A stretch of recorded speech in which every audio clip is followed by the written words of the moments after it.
Let's go back to November when James Harden was in Houston and he's talking about, hey, listen, I want out and I want to go to Brooklyn. He said where he wanted to go and he made that happen, Nick. You told me, it would never happen. It would never happen. Well, it happened. And then you have Kyrie Irving. Kyrie Irving, one of the most prolific scorers in the NBA. And KD, he's number 2 as far as behind LeBron James when it comes to efficiency and being the best and being able to do it all. Now, not the most dominant, because you guys know who I have as the most dominant NBA player because he's 7 foot and he can do a lot of things. That's Joel Embiid, but we'll put that out there. But look, it is bust. Now, I know everybody's talking about chemistry, continuity. They only play 8 games. We hear all of that. But at the end of the day, this is basketball. And we're talking about modern NBA. And that's what it's about, getting buckets. And there's nobody better than these 3. You can arguably say that they have the best scorers in the NBA. So, yes, it's bust. I know Nick want to talk about defense all he wants. But you got your defense better be able to hold these guys to under 120 because that's what they bring to the table. We're talking about 25 points a night between the 3. That's a lot of defense that you need to have to be able to stop them. So absolutely, it's bust if they don't get it done. So I'm actually not going to be quite as hard on the Nets as Brandon. I think getting to the finals will make this season at the very least a push.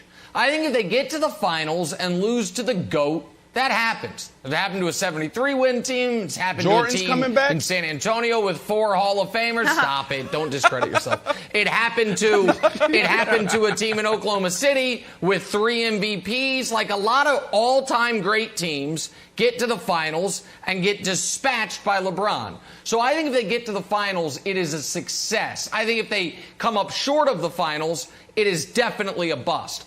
But Wilds, I'm going to put your NBA long-term programming hat on for a moment. I would argue it is far better for the league over the next, call it 3 seasons, if the Nets do not win the title.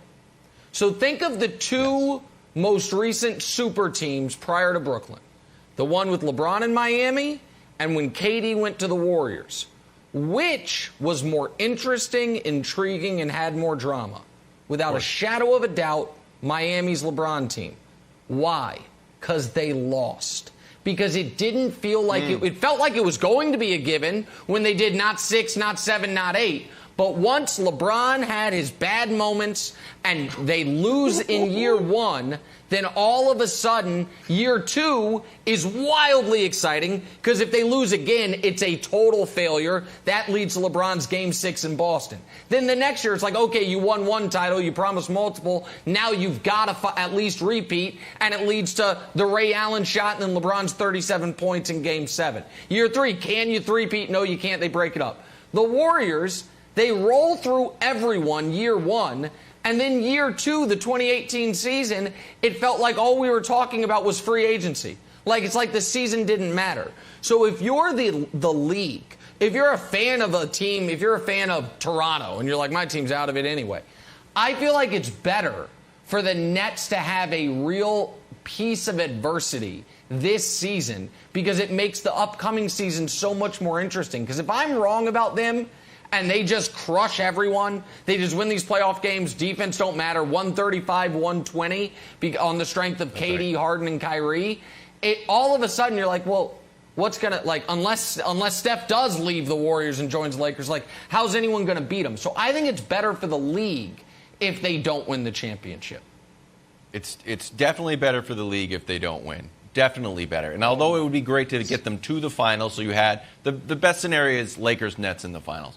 But the biggest challenge the league has is trying to make the regular season feel like it has urgency. And that's why we see things like the play-in game, like it felt urgent. You know, the golden goose is the NFL, that every game feels urgent. So the idea that this season has been so weird that you saw guys miss so many games, and if it just goes chalk of the best teams, not the seeding, that the Lakers – miss a ton of games and get to the finals, and that the Nets only play 8 games and get to the finals. It starts to be very odd on like, hey, we got to take the regular season seriously. The regular season matters. But, Nick, to your other point, someone is going to have that storyline. It's either going to be Joel and Ben being like, oh, we thought this was our time and we failed again. It's either going to be Giannis, we made it, or it's going to be the big three in Brooklyn. So we're going to get the storyline of a superstar team thought they had enough and they came up short either way. And one of those teams is going to have to make a major move in the offseason because I don't think they can run it back again, Brandon.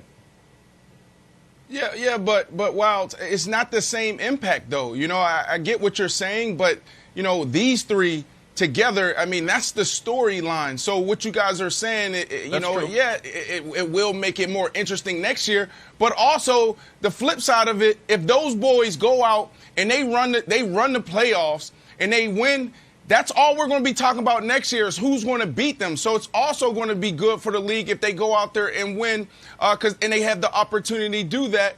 Because Jenna, you talked about it earlier. What? They only play 8 games together? We really don't even know what we're going to see. We know we're going to see a lot of offense, but is it really going to work? Defensively, that's the question, too. Are they going to be able to get some stops? Right. Are they going to be able to guard Joel Embiid? You know, so, like, this is going to be interesting for the league, whichever way it goes. Thanks for watching. Subscribe here to get the latest from the show. Also, be sure to check out more of the best clips from First Things First, or go watch a few segments from our other shows on FS1.